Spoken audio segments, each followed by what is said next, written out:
Bismillahirrohmanirrohim. Assalamualaikum warahmatullahi wabarakatuh. Apa kabarnya teman-teman hari ini? Alhamdulillah, luar biasa. Allahu Akbar. Selalu ceria, selalu bahagia, semangat. Teman-teman, sebelum memulai pembelajaran hari ini, silakan teman-teman untuk berdoa terlebih dahulu. Agar Allah tambahkan ilmu yang bermanfaat serta Allah memberikan kemudahan untuk kita memahami ilmu. Teman-teman, hari ini kita akan belajar tema 3 muatan bahasa Indonesia mengenai teks eksplanasi. Sebelum belajar mengenai teks eksplanasi, mari kita mengenal jenis-jenis teks. Yang pertama yaitu teks narasi. Teks narasi adalah teks atau bacaan berupa karangan yang menceritakan atau menjelaskan suatu peristiwa secara detail berdasarkan urutan waktu. Yang kedua adalah teks deskripsi, yaitu teks atau bacaan yang disusun dengan cara menggambarkan benda, objek, tempat, atau peristiwa. Yang ketiga, teks persuasi, yaitu teks atau bacaan yang berupa ajakan atau bujukan kepada pembacanya agar melakukan atau mengikuti isi dalam bacaan tersebut.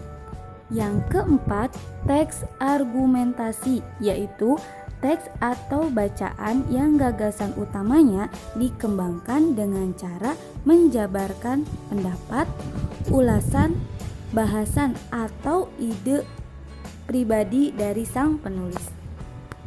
Yang kelima, teks eksposisi, yaitu teks atau bacaan yang menyajikan tulisan melalui fakta dan pendapat yang disertai dengan alasan-alasan yang logis.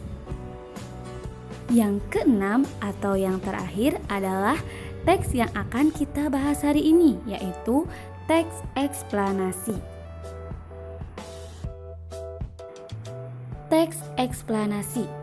Teks eksplanasi adalah teks yang berisi informasi tentang fenomena yang terjadi di masyarakat atau informasi tentang suatu hal secara ilmiah.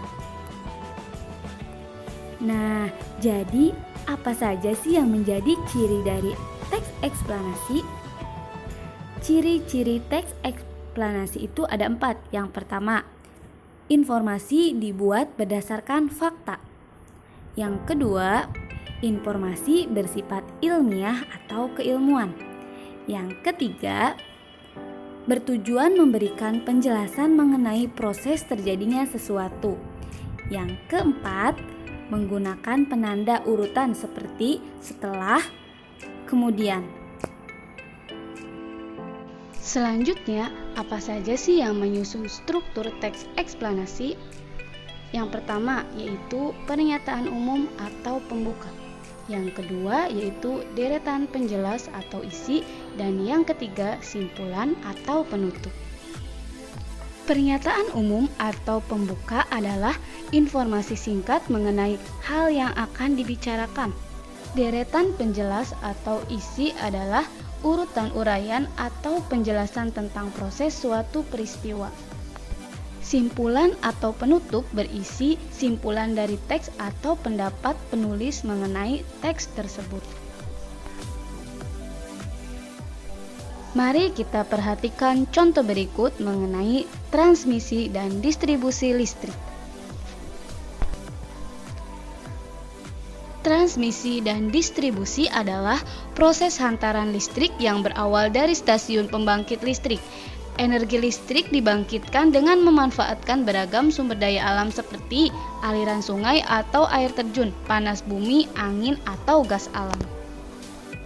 Saat energi listrik dibangkitkan, energi listrik tersebut kemudian dinaikkan tegangannya oleh transformator penaik tegangan hingga 500 kV agar arus listrik yang mengalir disalurkan tidak terlalu tinggi, sehingga efektif dan efisien.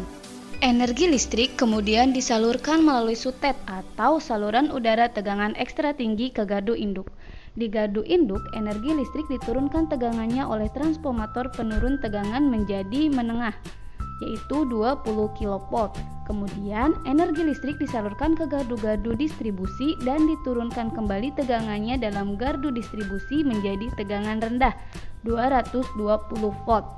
Tegangan sebesar ini sudah sesuai dengan kebutuhan di rumah. Saat ini, sistem transmisi menggunakan sutet masih merupakan pilihan yang digunakan di sebagian besar wilayah Indonesia. Karena selain murah, juga lebih mudah menjangkau berbagai wilayah di Indonesia. Tetapi saat ini banyak keluhan dari warga yang rumahnya berada di sekitaran jaringan sutet. Keluhan yang sering dirasakan warga antara lain sakit kepala, kejutan aliran listrik ringan. Selain itu, ada juga dampak secara psikis karena kekhawatiran akan jaringan yang putus atau tiang yang roboh karena bencana alam. Nah, paragraf pertama ini menjelaskan atau disebut dengan pernyataan umum atau pembuka karena di paragraf ini menjelaskan informasi mengenai transmisi dan distribusi listrik. Paragraf kedua merupakan deret penjelas atau isi, karena di dalam paragraf ini dijelaskan bagaimana aliran listrik bisa sampai ke rumah. Paragraf ketiga atau terakhir disebut dengan simpulan atau penutup. Di paragraf ini dijelaskan simpulan atau pendapat dari penulis yang menjelaskan bahwa saat ini sutet masih merupakan pilihan sebagian besar di wilayah Indonesia. Teman-teman, demikian materi mengenai teks eksplanasi hari ini. Selamat dan semangat mengerjakan challenge yang sudah disediakan. Terima kasih atas perhatiannya. Assalamualaikum warahmatullahi wabarakatuh.